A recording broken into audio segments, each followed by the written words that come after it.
Obviamente que ni la Argentina ni Uruguay existieron siempre como estados, tal como los observamos ahora. Y también agregamos que, por supuesto, hace 5 siglos no existía ni siquiera un germen de estas futuras repúblicas.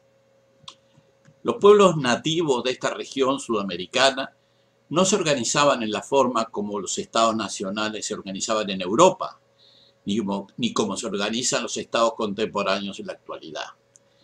Fue necesaria la conquista y colonización europea de las tierras del sur a partir del siglo XVI para que aparecieran los primeros núcleos de población europeos, generalmente fundados por los centros imperiales, para que se generaran las primeras condiciones organizativas burocráticas estatales para la explotación de los territorios. Los españoles y los portugueses comenzaron a fundar poblaciones que les permitían controlar las zonas que pretendían que estuvieran bajo su dominio.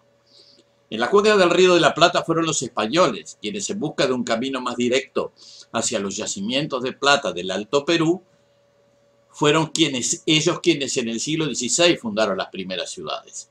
Las primeras fueron Asunción y Santa Fe, respectivamente sobre los ríos Paraguay y Paraná, Buenos Aires, en la orilla sur del Río de la Plata, Córdoba, más hacia el interior, y otras ciudades en el oeste, en la costa pacífica, en Perú y en el Alto Perú. Por su parte, los portugueses, que estaban colonizando el territorio de Brasil, fundaron Colonia del Sacramento sobre la costa norte del Río de la Plata, y esa plaza finalmente debieron abandonarla debido a la presión militar de los españoles de Buenos Aires. Para fortalecer el dominio sobre la orilla norte del Plata, ya en el siglo XVIII, la corona española decidió fundar una población en la bahía de Montevideo, que, dicho sea de paso, en mi opinión, ese nombre es una deformación de la expresión guaraní Monte Ibiti, de la palabra Ibiti, que quiere decir cerro en guaraní. Bueno, esta ciudad, Montevideo, que estaba ubicada en la entrada al Río de la Plata, estaba en mejores condiciones que Buenos Aires para recibir embarcaciones que traían o llevaban productos ultramarinos. Por esa razón, durante la segunda mitad del siglo XVIII, Montevideo, bautizada como San Felipe y Santiago de Montevideo, creció hasta transformarse en un competidor portuario importante de Buenos Aires en los dominios españoles del sur de América, ahora organizados como Virreinato Español, con el nombre de Virreinato del Río de la Plata. Obviamente, en esa época los límites entre Buenos Aires y Montevideo no eran muy significativos, porque Montevideo era dependiente jurisdiccionalmente de Buenos Aires, pero habrían de ser los gérmenes de lo que vendría después. Al principio, los límites del territorio de Montevideo español habían sido fijados por Pedro Millán al fundar la ciudad en 1726. Esta jurisdicción montevideana no abarcaba más que 70 kilómetros de distancia de la ciudad, 2 días a caballo, y eran el arroyo Cufré hacia el oeste, el cerro Pan de Azúcar al este y las naciones de los ríos San José y Santa Lucía. En 1751 se creó la gobernación de Montevideo y en 1769 sus dominios fueron extendidos hasta Maldonado y los puertos de Santa Teresa al este y Santa Tecla al norte.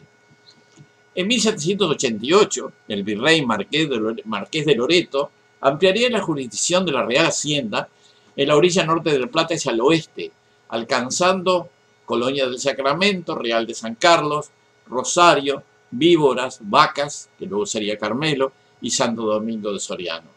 Allí se comenzarían a dibujar los futuros límites. Cuando estalla la Revolución de Mayo, en las negociaciones entre el virrey Elío y la Junta de Buenos Aires, el virrey reclama conservar para España toda la banda oriental, comenzando a manejar el concepto banda oriental como unidad política, pero que no funcionó porque 3 años más tarde los españoles serían expulsados de Montevideo. El concepto político de la banda oriental, bajo el nombre ahora de provincia oriental, aparece en las instrucciones de Artigas a la Asamblea Nacional Constituyente de las Provincias Unidas del Río de la Plata en 1813. En este momento empieza a tener sentido el tema de los límites, porque ya existe una unidad política llamada Provincia Oriental y en este caso integrada al resto de las provincias de la Liga Federal, por lo que el límite no revestía todavía significación política. En 1820, los portugueses conquistaron el territorio oriental y establecieron la provincia cisplatina, que luego de la Revolución Oriental de 1825 y las guerras subsecuentes, tendría un primer reconocimiento de independencia a partir de 1827. En ese momento se estableció el Estado Oriental del Uruguay. Los límites entre el Estado Oriental y las Provincias Unidas primero, la Federación Argentina después y finalmente la República Argentina, quedaron establecidos por los cuerpos de agua que los separaban, el Río de la Plata y el Río Uruguay. El dibujo detallado de los límites demoraría todavía más de un siglo. Hubo un altercado de Uruguay con el ministro Ceballos de Argentina, que sostenía que el Río de la Plata era todo argentino y que el límite eran las líneas de alta marea, en lo que se llamaba frontera seca. O sea, que una persona que se bañaba en la Plaza de Pocitos se bañaba en aguas argentinas. Ese punto de vista provocó una reacción en el gobierno uruguayo, incluso aliándose con el gobierno brasileño en algunos aspectos internacionales, y al final el gobierno argentino desistió de mantener el punto de vista y la situación quedaría congelada por varias décadas. En 1916 se firmó un convenio entre lo que se llama el Tratado Brun-Moreno. Brun era el ministro de Relaciones Exteriores de Uruguay, por el cual se establecía la línea de Talbec como límite en el río Uruguay, que fracasó porque Luis Alberto de Herrera se opuso en el Parlamento. Y así siguió hasta que se aprobó en 1961, en vigor desde 1966, un tratado para definir los límites en el río Uruguay.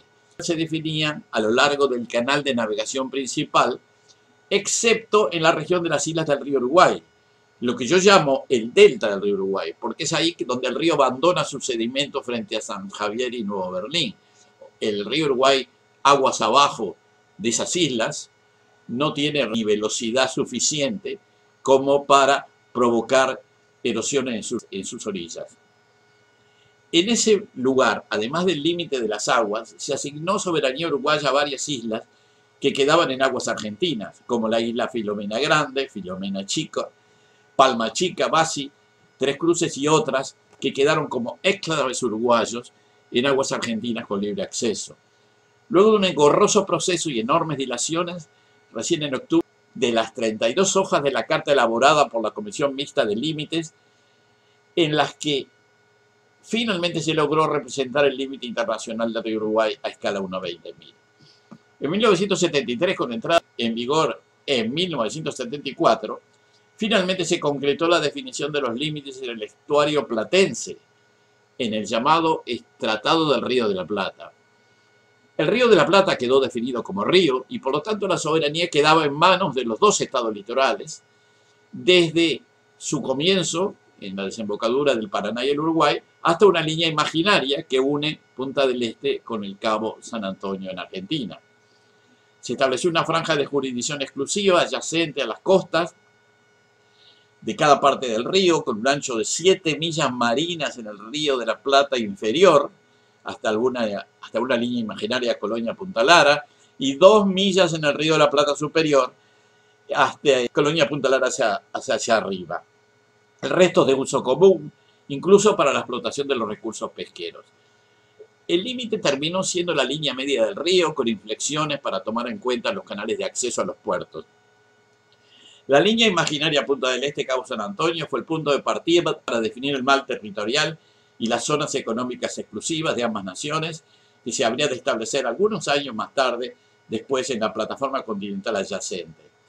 A partir de ambos tratados, se crearon 2 comisiones para administrar las cuestiones de ambos ejes hidrográficos que todavía funcionan. La Comisión Administradora del Río de la Plata, CARP, y la Comisión Administradora del Río Uruguay, CARU. Un tema que había quedado pendiente fue la definición detallada de la soberanía de unos islotes que aparecieron aguas arriba de la isla Martín García y que finalmente fueron adjudicados a Uruguay y terminaron constituyéndose en la única frontera seca entre ambos países.